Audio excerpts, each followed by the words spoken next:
दोस्तों, क्या आपने कभी ये सोचने का प्रयास किया है कि जो भी आप चाहते हैं, आपका मन उसका उल्टा ही काम क्यों करता है?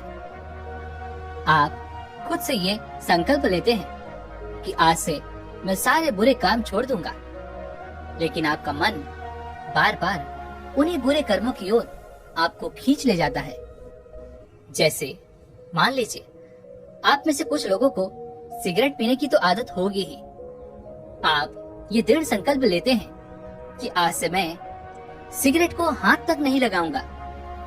इसका पालन आप एक दिन कर लेते हैं, 2 दिन कर लेते हैं, लेकिन उसके बाद आपका मन बार बार आपको सिगरेट की ही याद दिलाता है और आप फिर उसे पिए बिना रह नहीं पाते।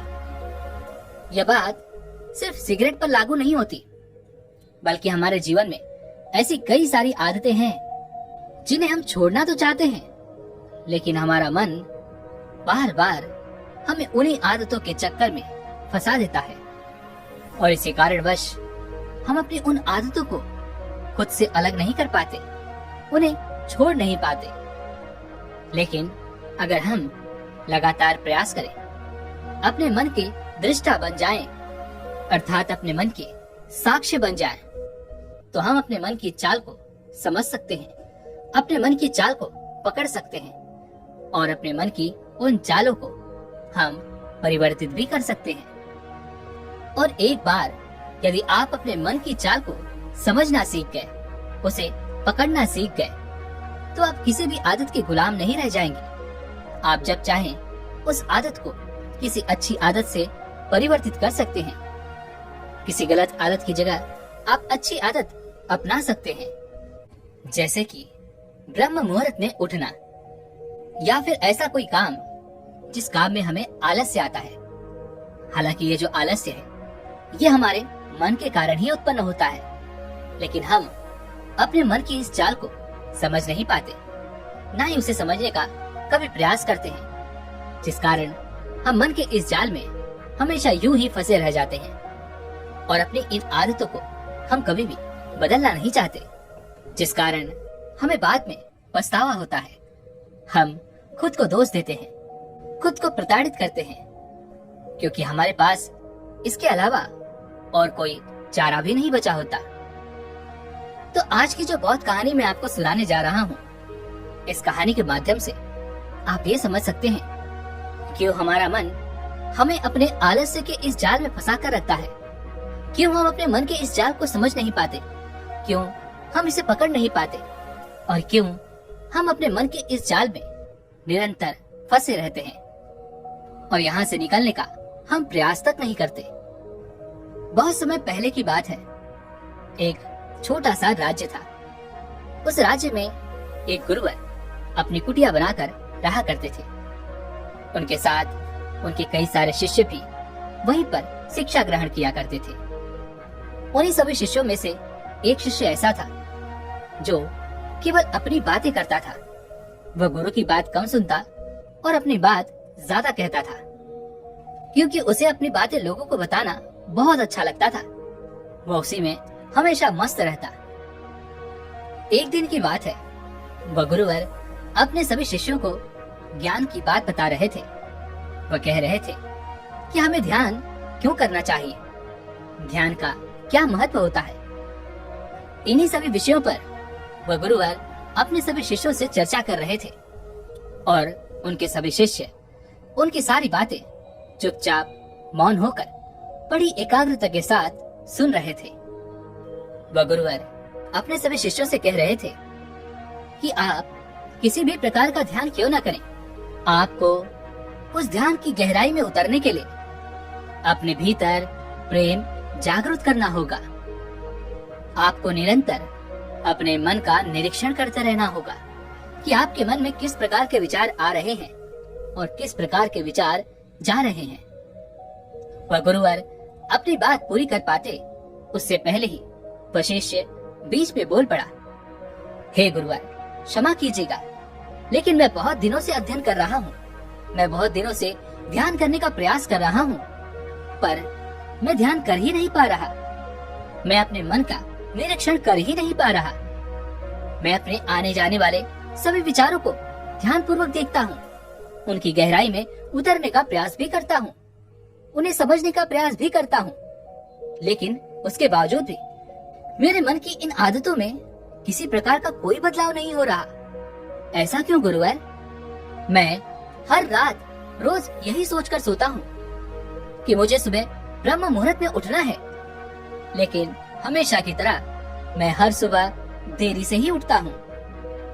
मैं हमेशा यही सोचता रहता हूँ कि जब मैं सुबह ब्रह्म मुहूर्त में उठूंगा तो ध्यान करूंगा, अपने मन में आने वाले विचारों को ध्यान से देखूंगा, उन्हें समझूंगा और उन्हें बदलने का प्रयास करूंगा। लेकिन ऐसा कुछ भी नहीं हो पाता। और इस विषय में मैंने अपने साथी मित्रों से भी बात की है, लेकिन उनके पास भी इस सवाल का कोई जवाब नहीं है। और मैंने तो यहाँ तक भी देखा है कि इस आश्रम में कोई भी एक दूसरे से बात तक नहीं करता। सभी लोग एकांत में रहते हैं, चुपचाप रहते हैं, कोई चर्चा नहीं होती। किंतु हे गुरुवर, मेरा एक प्रश्न है, यदि ऐसा ही चलता रहा तो हम भला अपने मन की बातों को कैसे समझ पाएंगे? हम ये कैसे जान पाएंगे कि हमारा मन हमसे क्या चाहता है? जब हम एक दूसरे से बातें ही नहीं करेंगे, हमें एक दूसरे के विचार पता ही नहीं चलेंगे, तब तक हम अपने मन की इन बातों को कैसे जान पाएंगे, कैसे समझ पाएंगे? इसलिए हे गुरुवर, मेरी आपसे विनती है कि मेरे सभी साथी शिष्यों को कहिए कि वे लोग इस विषय पर चर्चा किया करें, एक दूसरे से बातें किया करें।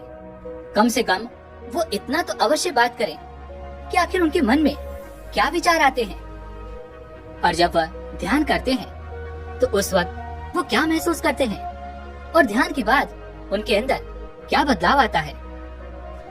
इस पर वह गुरुवर अपने उस शिष्य से कहते हैं, आखिर तुम दूसरों के मन की बात जानकर क्या करोगे? उससे भला तुम्हें क्या लाभ होगा? तुम्हें तो अपने मन का निरीक्षण करना है, और उसके लिए तुम दूसरों के मन के विचार क्यों जानना चाहते हो? दूसरों के मन में कई प्रकार के विचार आते होंगे, उससे तुम्हारे मन का क्या लेना देना? इससे तुम्हें क्या लाभ होगा? क्या तुम इस प्रश्न का उत्तर दे सकते हो? इस पर वह शिष्य शांत हो गया और मन ही मन यह सोचने लगा कि आखिर गुरुवर भी तो ठीक ही कह रहे हैं। अगर मुझे मेरे मन का निरीक्षण करना है तो मुझे अपने मन को देखना होगा, अपने मन को समझना होगा। आखिर मैं दूसरों की मन की बात जानकर क्या करूंगा? और यदि मान लो कि मैंने अपने मन की बात दूसरों को बता भी दी, तो भी इससे मेरा क्या लाभ? मैं इससे अपने मन की बातों को तो नहीं समझ पाऊंगा और ना ही उन्हें बदल पाऊंगा। वह शिष्य अपने ही प्रश्न में पूरी तरह से उलझ चुका था। उसके पास अपने गुरु के इस प्रश्न का कोई उत्तर न था, लेकिन फिर भी वह शिष्य अपने आप को सर्वश्रेष्ठ साबित करना चाहता था। इसलिए वह अपने गुरु से कहता है, हे गुरुवर, यदि हमें दूसरों के मन की बात पता चल जाए, यदि हमें ये पता चल जाए कि वह किस तरह से ध्यान करते हैं, किस तरह से अपने मन का निरीक्षण करते हैं, वो किस तरह से जान पाते हैं कि आखिर उनके मन में क्या चल रहा है, और वह किस तरह से अपने मन के सभी विचारों पर लगाम लगा पाते हैं, तो इससे मुझे और बाकी सभी शिष्यों को बहुत मदद मिलेगी। जब भी हम ध्यान करने बैठेंगे तो हम भी उसी प्रकार ध्यान कर पाएंगे, उसी प्रकार मन का निरीक्षण कर पाएंगे, और उसी प्रकार मन के सभी विचारों पर लगाम लगा पाएंगे। इससे न केवल मेरा बल्कि यहाँ पर उपस्थित सभी शिष्यों का बहुत फायदा होगा। इस पर वह गुरु मुस्कुराने लगे और अपने उस शिष्य से कहते हैं, चलो ठीक है, मैंने मान लिया कि यहाँ पर उपस्थित सभी शिष्यों में से एक शिष्य ऐसा है जो गहरे ध्यान में उतर सकता है, उसे ध्यान करना आता है, वह अपने मन का निरीक्षण करना भी जानता है, वह यह भी जानता है कि उसके मन में किस प्रकार के विचार उत्पन्न हो रहे हैं, और वह किस प्रकार अपने मन को काबू में कर सकता है, किस प्रकार वह अपने मन के सभी विचारों पर लगाम लगा सकता है। और मान लो कि उसने तुम्हें यह सब बता भी दिया, तो तुम यह सब जानकर क्या गहरे ध्यान में उतर पाओगे? यदि तुम ऐसा सोचते हो तो तुम सबसे बड़े मूर्ख हो, क्योंकि यदि तुम इस प्रकार की प्रक्रिया करोगे तो तुम अपने ही मन के बनाए हुए जाल में बुरी तरह से फंस जाओगी और फिर वहाँ से निकलना तुम्हारे लिए नामुमकिन हो जाएगा। यदि तुम्हें ये पता चल गया कि कोई शिष्य किस प्रकार ध्यान में उतरता है, तो तुम्हारा मन केवल उसी प्रक्रिया पर काम करेगा और तुम वर्तमान में होकर भी अपने मन की मनोदशा को समझ नहीं पाओगे, बल्कि तुम्हारा मन तो केवल उसी प्रक्रिया में उलझा रहेगा कि आखिर वह शिष्य इसी प्रक्रिया से ध्यान में उतरता है और मैं उस प्रक्रिया का इस्तेमाल करके ध्यान में क्यों नहीं उतर पा रहा। तुमने तो अपने मन को एक काम दे दिया है कि उस प्रक्रिया का इस्तेमाल करके गहरे ध्यान में उतरना है, लेकिन तुमने तो अपने मन को काम दिया है और अब से तुम्हारा मन तो केवल उसी काम पर लगा रहेगा और देखते ही देखते तुम भी उस काम में सम्मिलित हो जाओगे, तुम भी उस काम से जुड़ जाओगे। तो अब तुम मुझे ये बताओ कि ऐसी अवस्था में तुम अपने मन का निरीक्षण भला कैसे कर पाओगे।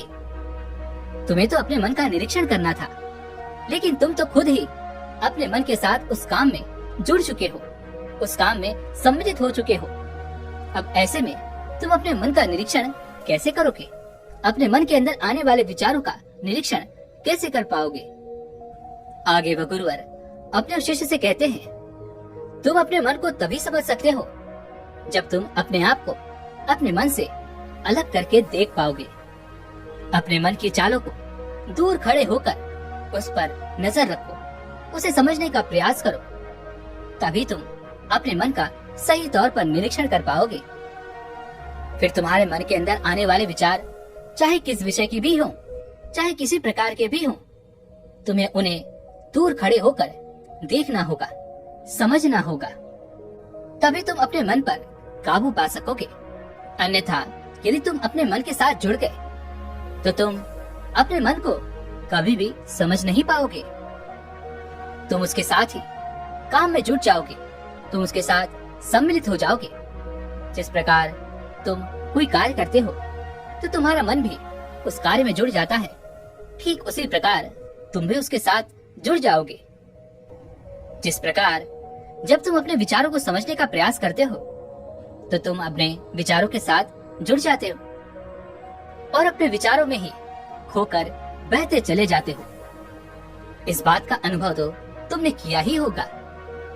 इस पर वह शिष्य तुरंत ही हाँ में सर हिलाते हुए कहता है, हे गुरुवर, आप सही कहते हैं। जब भी मैं ध्यान करने बैठता हूँ, जब भी मैं ये सोचकर बैठता हूँ कि मैं आज अपने मन का निरीक्षण करूंगा, अपने मन के अंदर आने वाले सभी विचारों को देखूंगा, तो मैं देखते ही देखते अपने उन विचारों में खो जाता हूँ, उसमें बहता हुआ चला जाता हूँ।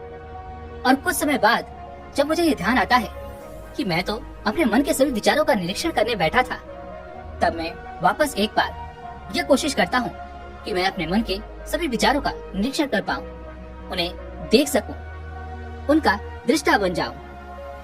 लेकिन देखते ही देखते कुछ ही समय के बाद मैं एक बार फिर से अपने सभी विचारों में खो जाता हूँ और इसी प्रकार फिर एक बार बहता हुआ कहीं और चला जाता हूँ। तभी वह गुरुवर अपने सभी शिष्यों से कहते हैं, जिस प्रकार एक क्रोधित व्यक्ति अपने क्रोध का निरीक्षण नहीं कर पाता, अपने क्रोध को समझ नहीं पाता, अपने क्रोध को देख नहीं पाता और वह अपने उन विचारों के साथ जुड़ जाता है, वह अपने गुस्से को ही अपना अस्तित्व मानने लगता है। और यही कारण है कि वह यह कभी नहीं देख पाता कि वह क्रोध आखिर उसके जीवन पर क्या प्रभाव डाल रहा है और उसका क्रोध उसके मन को किस प्रकार प्रभावित कर रहा है। और जब वह क्रोध से बाहर आएगा तब उसे अपनी बातों पर पछतावा होगा, अपने किए हुए पर पछतावा होगा।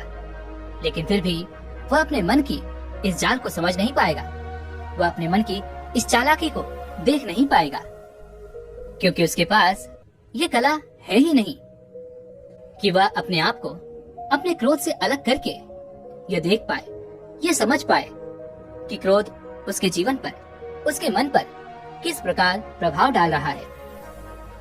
और इसी चीज के लिए तरह तरह के अभ्यास बने हुए हैं, ताकि तुम उसके निरंतर अभ्यास से अपने आप को अपने मन से अलग करके ये देख पाओ, ये समझ पाओ कि तुम्हारा मन तुम्हें किस तरह से अपने जाल में फंसा रहा है और तुम किस तरह से उसके बुने हुए जाल में फंसते चले जा रहे हो। इन अभ्यासों के निरंतर अभ्यास से तुम ये देख सकते हो कि तुम्हारे मन का असली स्वरूप क्या है। और जब तुम निरंतर अभ्यास से ये सारी चीजें देख पाते हो, समझ पाते हो, तब तुम्हें एहसास होता है कि असली वास्तविकता क्या है। और तब तुम्हें यह भी पता चलता है कि हमारे मन में ये जो आने वाले विचार हैं, ये तो आने जाने वाले हैं, लेकिन चेतना वह हमेशा इंसान के साथ ही रहती है और हमारी चेतना उसे हमेशा देख रही होती है और वह हमेशा जीवित रहती है। वह कभी नहीं मरती, वह नित्य है और हम उसे ही चेतना कहते हैं। चेतना कभी किसी चीज से बंधी नहीं हुई होती। जितना तुम्हारा होश है, दूसरी चीजों को उनके स्वरूप में देख पाने की कला तुम्हें तुम्हारी चेतना से ही मिलती है। जितनी प्रकार की तुम्हारी चेतना होगी, उतनी ही अच्छे तरीके से तुम सभी चीजों को खुद से अलग करके देख पाओगे, समझ पाओगे और उनका निरीक्षण करने में सक्षम हो पाओगे।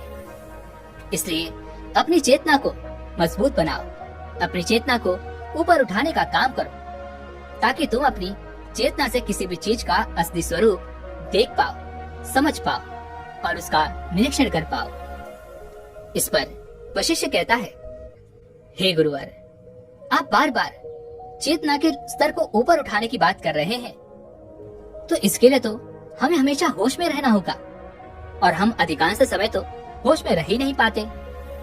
तो हमें हमेशा होश में रहने के लिए क्या करना होगा?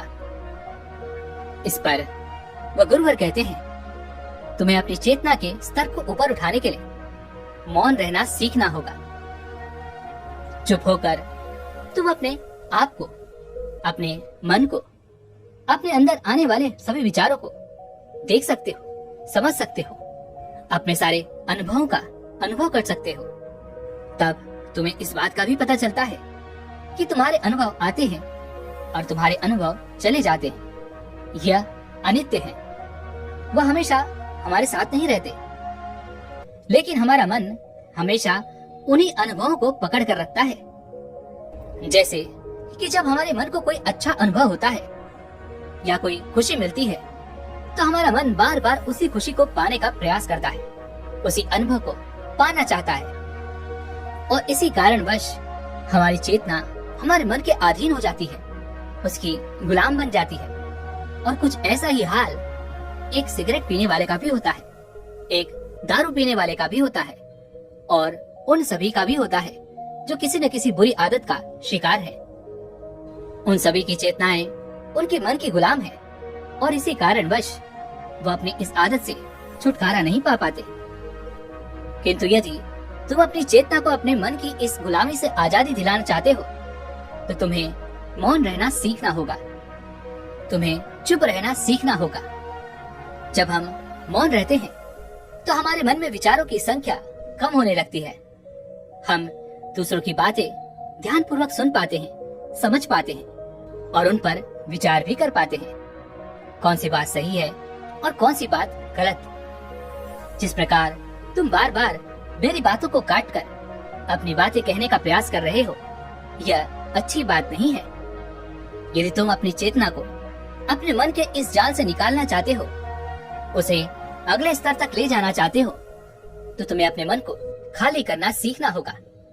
जब तुम अपने मन को खाली करोगे, तब तुम्हें अपनी चेतना का असली स्वरूप दिखाई देगा और तब तुम अपनी चेतना की शक्ति को पहचान पाओगे और तभी तुम्हें इस बात का भी एहसास हो जाएगा कि तुम किस प्रकार से अपनी चेतना को अगले स्तर तक ले जा सकते हो और किस प्रकार से हम हमेशा चैतन्य रह सकते हैं, क्योंकि चैतन्य ही हमारा असली स्वरूप है। लेकिन हम आजकल की इस जीवन में उसे भूल चुके हैं। हम अपने मन के अधीन हो चुके हैं और अपनी चेतना को अपने मन के हवाले कर चुके हैं। इसलिए तुम्हें चुप रहना सीखना होगा, शांत रहना सीखना होगा, अपनी चेतना को अपने मन से छुटकारा दिलाना होगा और यह तुम चुप रहकर ही कर सकते हो। अपने मन के विचारों को देखना शुरू करो, और उसके अनुभव को महसूस करना शुरू करो।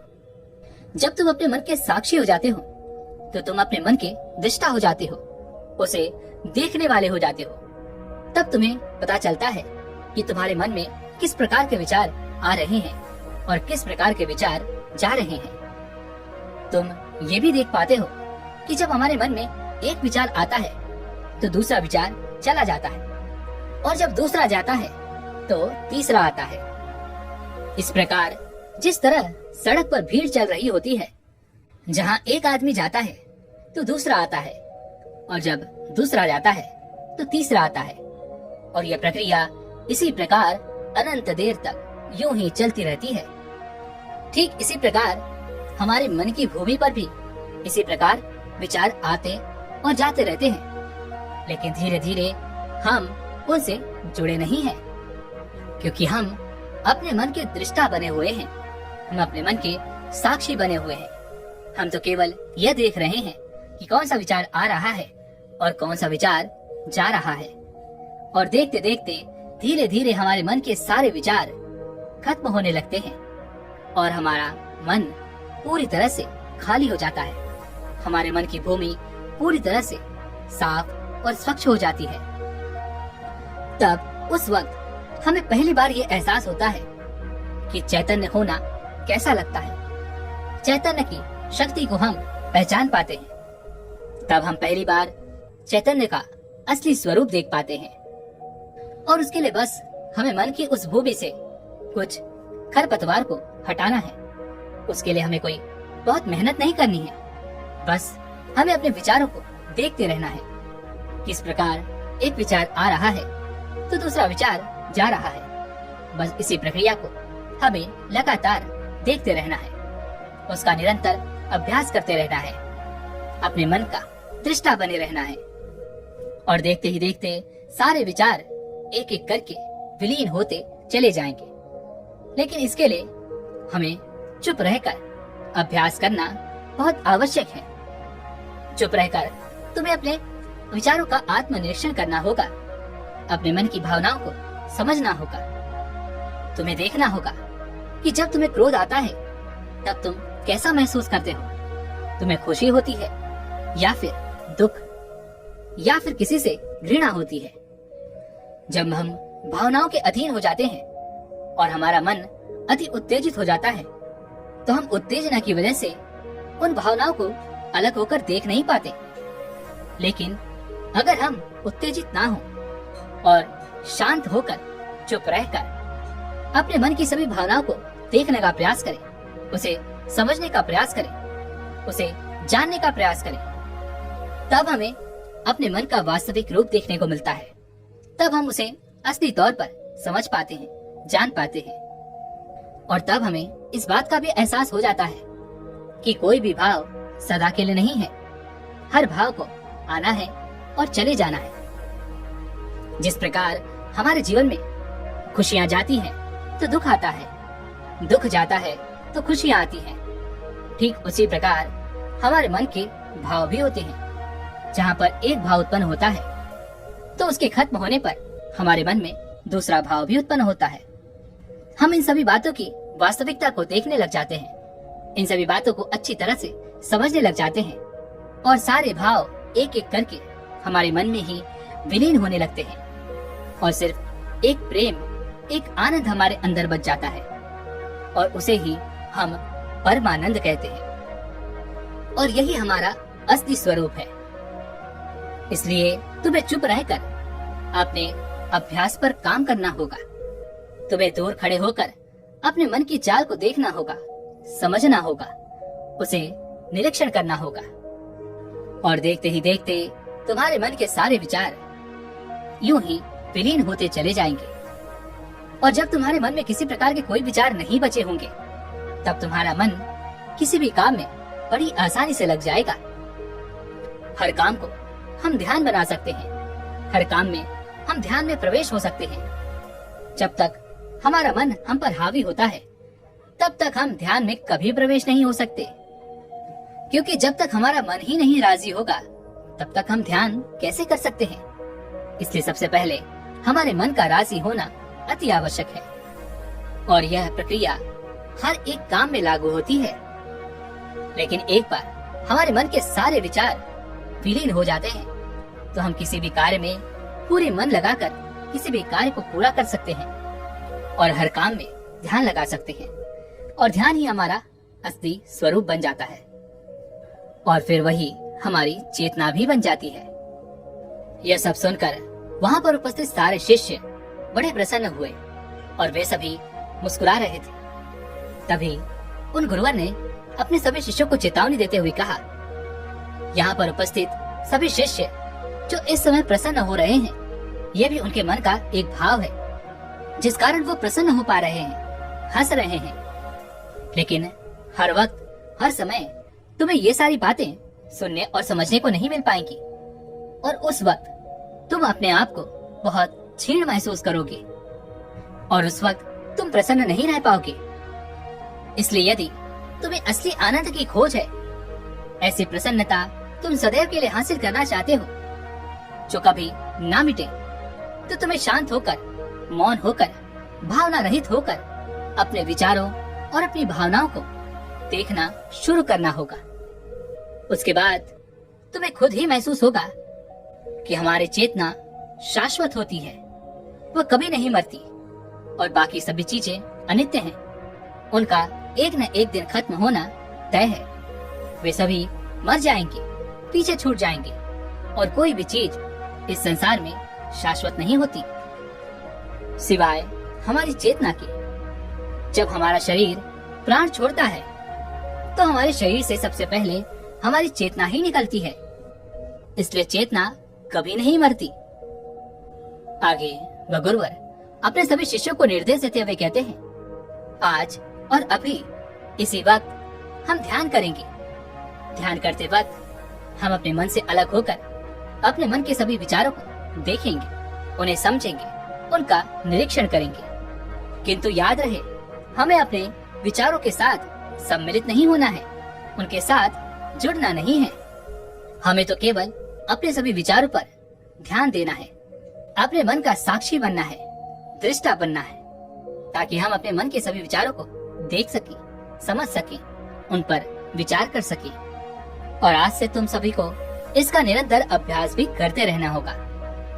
इतना कहकर तो गुरुवर शांत हो गए और उन्होंने अपने सभी शिष्यों को ध्यान करने का आदेश दिया। दोस्तों, उम्मीद है कि आपने आज की इस वीडियो से जरूर कुछ न कुछ सीखा होगा।